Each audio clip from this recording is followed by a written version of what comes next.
ndine Kalusha nalime ilipeza timene uli kimuzuli chilombo ine chawo nonga chifwa programu yati ya kulonkulu sori niwosokoneza mwambo wa muno kumalolera kuti tirutse gule 1 July 2 amatera kuti unawekwa chikilengera chake pati vinthu uli kugula kulonkulu matutsa mudzi muno makazi zilombo nanga jeni nyigwi kapena kasiya maliro chilembo gule wa mkulu wachichewa sitingateke kuletsayi ku munthu ofuna ino kupitiriza kuti ana abadwa azizindikira zimalikaliza watu.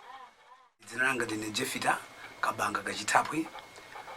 Ndatenga ufumu wansulira 2003 ndipo nakhala pa ufumu choka nthawi imeneyo fika lero nakhala pa ufumu zaka 17. Gule wankulu ndili naye Nkhole ntchito yake niyo yotulutsa gule wankulu pamene pali zifukwa. Gule wankulu sangotuluka popanda zifukwa. Miyambo imene timaloledwa monga kukakhala msonkhano wa chipani kapena msonkhano wa gogo akamabwera atiye kapena kukachitika maliro timakhala ni miyambo imeneyo nimene timagwisa ntchito gule wankulu. Milandu imeneyo imanipeza.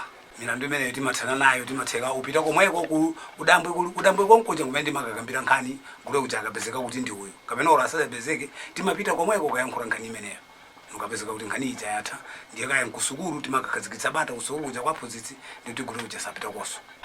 Gule wankulu amenene nimamkonda kwambiri nyigwi sinzikonda kwenekwene chifukwa nyigwi zilibe dambwe koma gule wovala bwino uja amene uja amene nimasangalala na ine kumatuluka gule wankulu afulu kaya ng'ombe kaya ujeni mbano ndiye gule amene amatuluka ni wina wotere wovala zabwino na amene amatuluka kumene koma nyigwi asinilolayi chifukwa nyigwi zibe dambwe yayi ndicho chidavuta.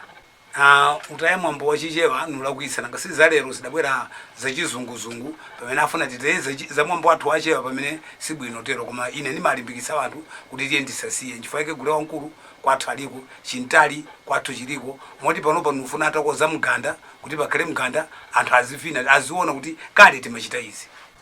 Ufumu wathu wansulira ni wakanthawi mwina mchaka cha 1800 kwakuti amene adali pa ufumu umenewo amene nikuwadziwa ine amsulira zakeyo na amene adaphunzitsa Dr. Banda kuchoka 101 wafika mpaka na kaya 106 adala amsulira ndo adala aphunzitsi wake ndiye atachoka amenewo mpamene padabwera Njomba azawanda achoka amenewo mpamene pabwera ine nimene tilili pa ufumu wathu komo ineyo ndine group wa number 2 pamene koseko kumbuyo ku mafumu 7 apitapo padalibe group adadzamba na Njomba kukhala group kenaka nopezeka ine wachiwiri kukhala group village edimani kwa mfumu wathu talowa pa anthu 7 ma village edimani.